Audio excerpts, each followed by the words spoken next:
Good morning, good afternoon, good evening, and welcome back sa ating channel na Things I Have Learned Lately, where I share the things I have learned from my heart as a follower of Jesus Christ. The goal of this channel is to share kung ano po yung mga natutunan ko, and hopefully may matutunan ka rin. Something that I've learned from the Bible, from a book, probably from another person that will help us na mas mahalin ang Panginoong Jesus all the days of our life.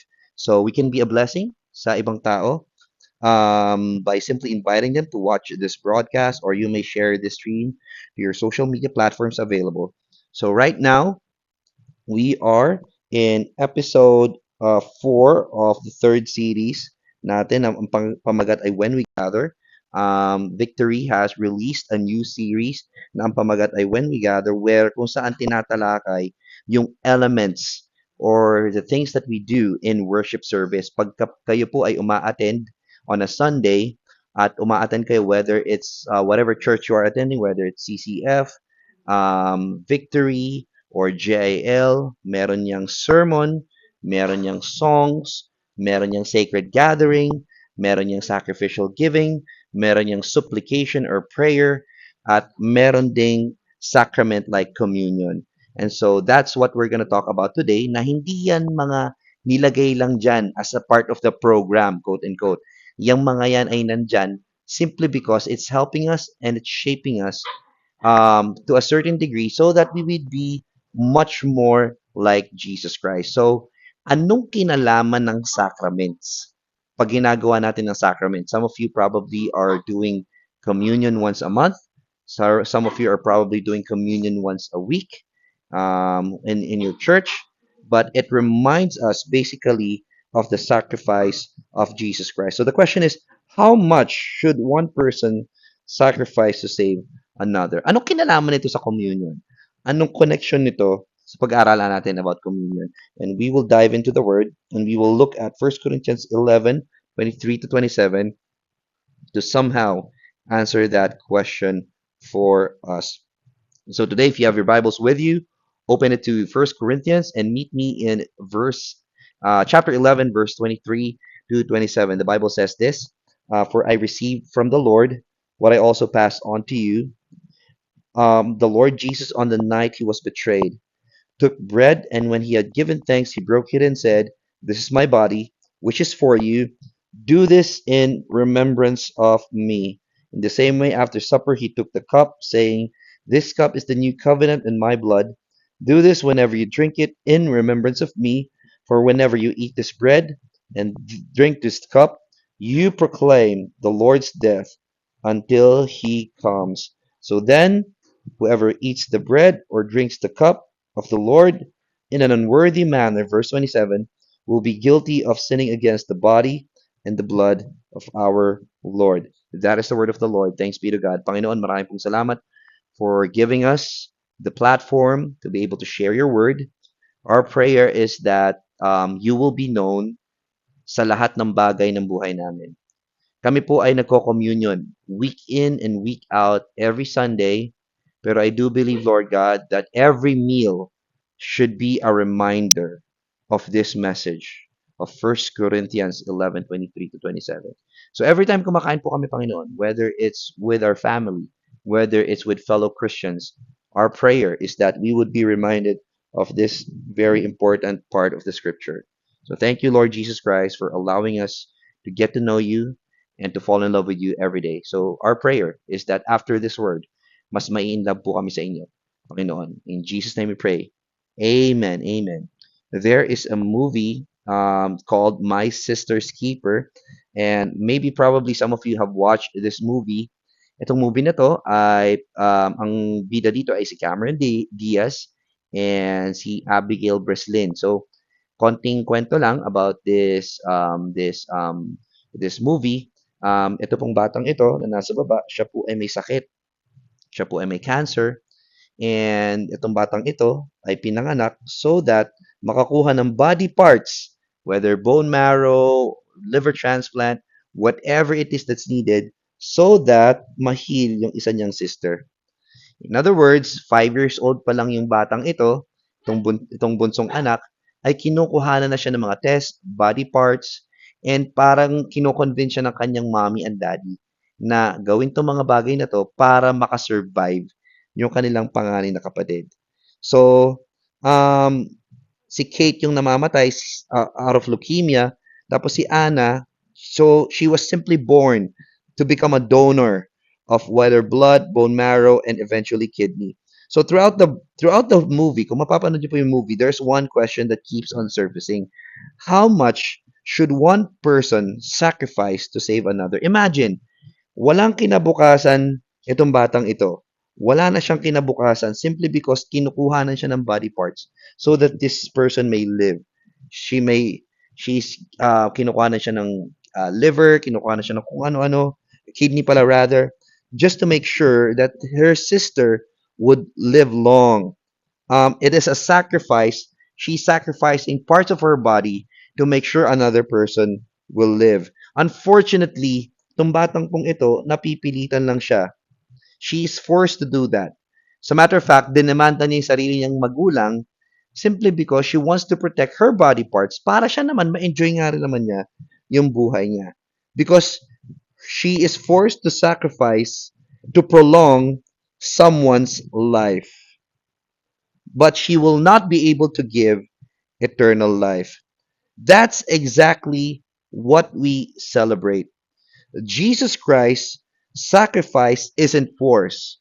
Jesus Christ sacrificed his own life, um, and out of his sheer will, doesn't merely not just because he wants to prolong someone else's life, but he wants to give eternal life. And that's exactly what we celebrate when we come to the Lord's table. Yun yung inaalala natin. When we do communion, we remember the sacrifice of Jesus Christ. And He did it out of His own choice, hindi dahil napipilitan siya, hindi dahil napuwersa siya. He did it on His own accord. And that is documented in John chapter 10, verse 18. Sabi dito, no one takes my life from me, but I lay it down of my own accord. He did not just give body parts. He did not just give a kidney. He did not just give a bone marrow. He gave his own life so that you and I can experience eternal life. In other words, binigay ng Panginoong Hesus ang sarili ng buhay para tayong lahat ay magkaroon ng buhay na walang hanggan. Yan ang dahilan kaya tayo nagko-communion. Para hindi natin makalimutan itong bagay na to. Kasi bilang tao, nakakalimot tayo. Tama ba? Sino sa inyo, madalas ka makalimot? Madalas ako makalimot ha. Minsan naiiwan ko yung susi, naiiwan ko yung wallet, kung ano-ano naiiwan ko. Minsan lumalabas nga ako ng bahay. Ngot nga ba ako lumabas ng bahay? 'Di ba? Minsan may mga bagay na madali tayong makalimot simply because it's our nature as human beings to forget.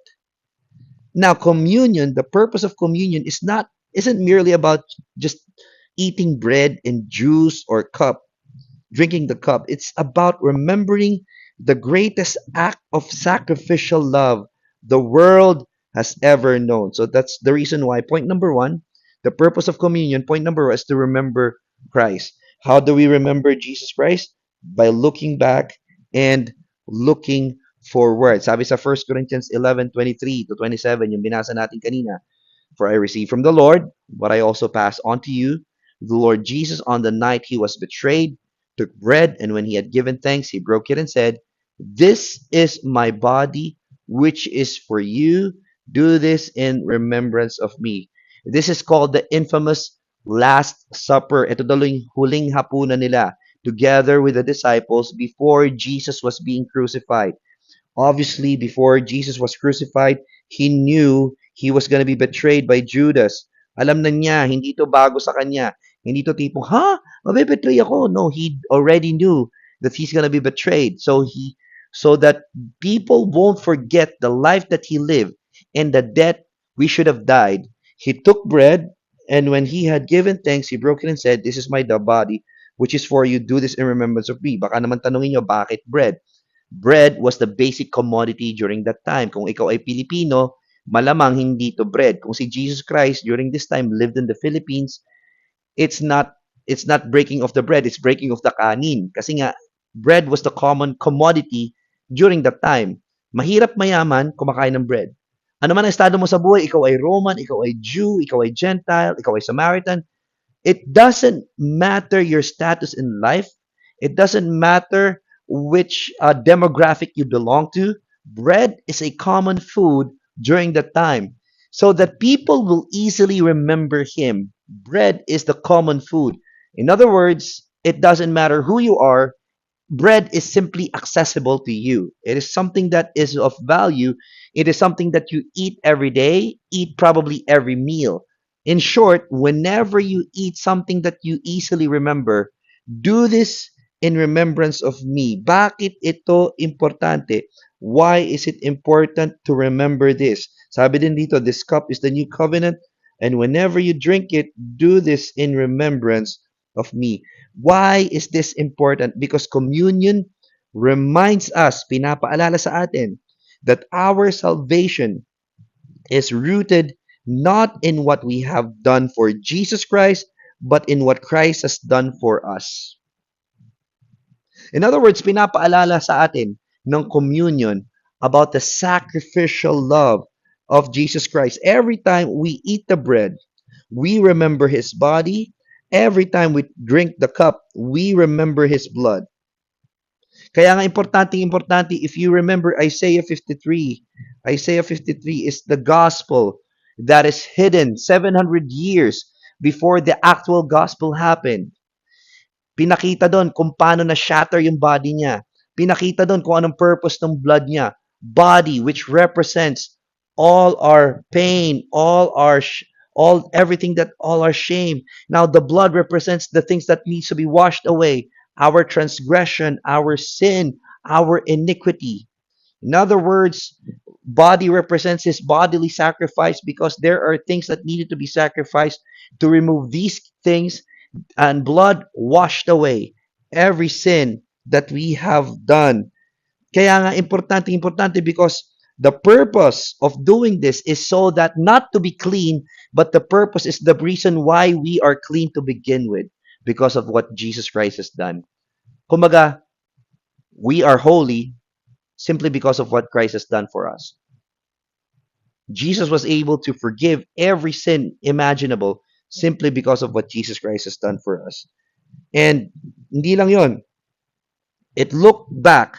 In other words, remembrance of me.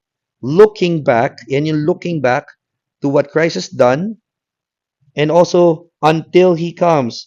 This is looking forward.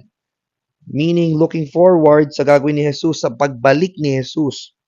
Looking back to the reason why we exist, to the reason why we can have eternal life.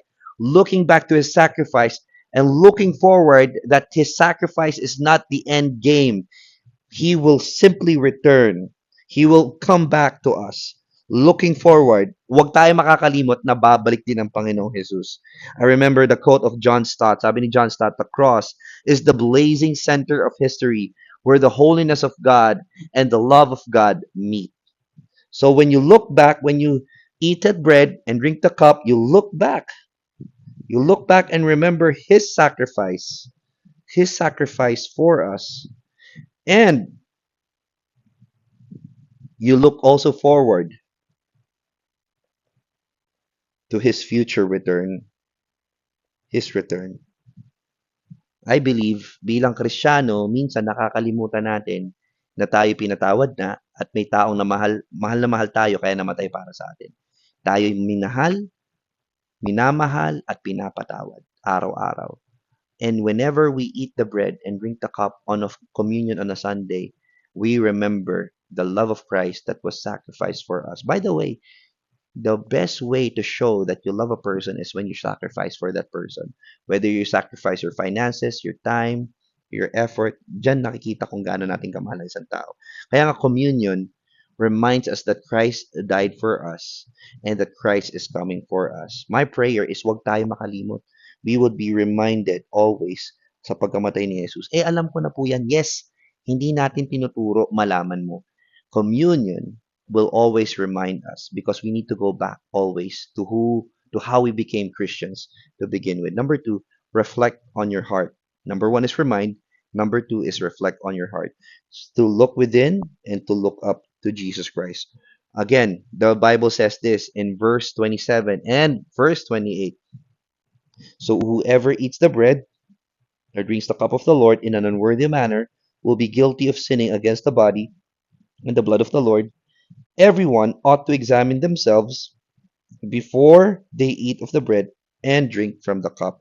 Yung kaugalian, again, this is written to the Corinthian people, and kasi noon ang communion nung unang panahon ay hindi naman kumakain lang ng maliit na tinapay at maliit na juice or cup. Nung unang panahon, para sila nagpa-potluck. Sino sa inyo mahilig kayong kumain, di ba? Para silang nagpa-potluck together. There's actually a meal. Meron silang salo-salo. Ngayon, itong problema, magsasalo-salo sila, magpa-potluck sila. Unfortunately, minsan yung ibang tao kakain do'n, kakain para mabusog, uubusan nila yung ibang kasama nila. So in other words, pinapaalala ni Paul dito sa mga taga-Corinth, huwag niyo namang ubusan, huwag niyo namang kainin in an unworthy manner. Yung inyong ano, yung inyong fellowship, huwag niyo namang kainin in an unworthy manner. Yung pag-partake ng bread and yung pag-drink ng cup. Ito yung problema. Yung unworthy manner, minsan, feeling natin is because, ay, hindi ako pwedeng kumain kasi ako ay unworthy. Take note, Paul was correcting people in Corinth during that time not to eat in an unworthy manner. Sometimes we feel like we're unworthy people. Ala, pag may kasalanan ako, pag may unconfessed sin, ito yung wrong mindset eh, ay pag may unconfessed sin, bawal mag-communion kasi hindi pa ako nagkukumpisal. Again, the thing that was mentioned here is unworthy manner and not unworthy person. Sometimes we feel like hindi ako worthy magpartake ng communion kasi I'm unworthy. Kakagawa ko lang ng kasalanan. Again, Paul is telling us to examine ourselves before we eat of the bread and drink of the cup. Hindi niya sinasabing kailangan okay ka muna. He is actually encouraging us to examine ourselves as we partake the bread and drink the cup. In other words, let's check our hearts. How is our heart? Communion, whether you take it once a month or probably twice a month or every week in your church, is actually a moment where we can align our hearts to God. Lord, kamusta nga ba ang puso ko today nung dumating ako? How do we treat others? Lord, mas nagmahal ba ako ng ibang tao? Mas nagpapatawad ba ako sa ibang tao? Take note, we are taking this all together at the same time. It doesn't matter what your status is in life. It doesn't matter if you're a bishop. It doesn't matter if you're a pastor. It doesn't matter if you're a leader. It doesn't matter if you're a first timer. We all need a savior. We all need a heart check. We all have sinned and have fallen short of the glory of God. And every one of us need to examine our hearts. In short, no one is exempted to have a heart examination. Lahat tayo kailangan natin ng heart examination. Bakit? Kasi lahat tayo nagkakasala. Lahat tayo may certain degree in our heart na kailangan ng alignment. Kaya nga, the question is not, kasi minsan kasi may certain level of expectation. Ang tagal na niya sa church, 20 years na siya. Tagal na niya dito, 15 years na siya. So, does that mean hindi na niya kailangan examine yung heart niya? Does the position exempt the person from examining his heart? Does the tenureship of the person attending in church doesn't need the examining of heart? We all need to have an examination on our heart because we all need a savior every day of our life. Kaya nga, when we partake the bread and drink the cup, it's not just remembering what Jesus Christ has done. It's actually alignment na, Lord, is my heart aligned with yours? Do we still judge others? Or do we see each other that we need a Savior? We partake of the bread and drink the cup to have a heart reflection, not because we're earning God's grace, but because we're responding to it with reverence. In short, communion reminds us that we are united with Christ, and because we are united with Christ, we are united with His people. There is one bread, one body, one family, and you cannot celebrate unity with Christ while refusing unity with His church. Kaya nga naalala ko dito yung isang Bible story na alam na nating lahat, the prodigal son. 'Di ba? Before there was a celebration, before there was eating of the fattened calf, There was a repentance first. There was a change of direction. I'm gonna go home to my dad. Uuwi ako. I'm gonna say sorry. I'm gonna change my life. I don't even care if I'm gonna be accepted once again as a son. Even though I'm a slave or a servant, I'm gonna make sure that I'm gonna live righteously before my dad. And what happened? He was accepted, he was received, he was forgiven, he was loved, and the table was prepared. Patayin ang fattened calf na yan because my son has went home once again. There was a communion, there was a celebration, but there was a repentance as well. There was unity that happened because there was a heart check. It's a reflection that there was a heart check na nangyari. There was a heart check with the son that happened. That's why this moment is a call to reflect on our hearts. Communion isn't a reward for perfect people. It's a reminder that forgiven people belong to one Savior and one family. Paalala sa atin. Di ba minsan pag sermon, parang pag minsan nakikinig tayo sa sermon, it's a reflection. Pag minsan magpapartake tayo ng bread and drink the cup, it's a moment to reflect, Lord, align pa ba yung puso ko sa'yo? Am I still living behind your cross? Am I still living is my motivation still the cross? Ba't ko nga ba minamahal yung asawa ko? Cross pa ba yung motivation ko? Bakit nga ba ako papasok araw-araw? Dahil may habol lang ba akong sweldo o promotion? O dahil mahal ko ang Panginoong Jesus? That's why it's a good moment to reflect. That's why when we partake the communion, we have to be very serious. Lord, check my heart. Tingnan mo, if there's anything in me. Di ba sabi sa Psalm 139, search my heart, O God, and see whatever it is within me. So, in other words, this is a moment to have a heart check with Jesus Christ. Number three, and last without and not the least, represent Christ. Represent Christ. And this is what the Bible says: for whenever you eat this bread and drink this cup, you proclaim the Lord's death until He comes. Communion is actually also a moment to reflect the image of Jesus Christ. We're not just partaking bread. Communion is like a sermon without words. So every time we gather in church, we gather around the table, we proclaim the gospel to one another. It's not just simply partaking of food, bread and cup. It's a reminder na tayo'y pinatawad. It's a reminder na tayo ay minahal ng Panginoong Jesus magpakailanman. I remember this story, Road to Emmaus. Itong dalawang disciple na to, naglalakad sila. Hindi nila namamalayan, ang kasama pa lang nila maglakad ay ang Panginoong Jesus. But when they had communion, when they sat down and had communion, they recognized Jesus in the breaking of the bread. Then they immediately said, this this is Jesus Christ. And anong nangyari after? They went and told others about Jesus, and that encounter always lead to mission. That's why we don't leave communion unchanged. We leave commission. After communion, it's not just about partaking. It's also about sharing the love of Jesus Christ to other people. Kaya nga itong communion, pag ginagawa natin itong communion, hindi lang para mabusog ka, hindi lang para to, it's not a ritual that we do. It's a reminder, to reminder about Jesus Christ, to look back and to look forward, to reflect on our heart. Align pa ba ako sa iyo, Lord God? Meron pa ba akong issue sa puso ko? And to represent Jesus Christ sa iba't ibang bahagi ng buhay natin. Whenever we go home, whenever we went back to work.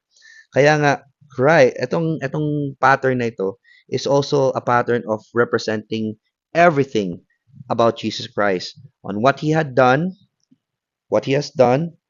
It represents also the church, who we are becoming, and what we are sent to do. My prayer is that whenever, by the way, you can do communion at home. You can do communion on your small groups. Every time you partake meal, every time you drink the cup, you can do communion as well.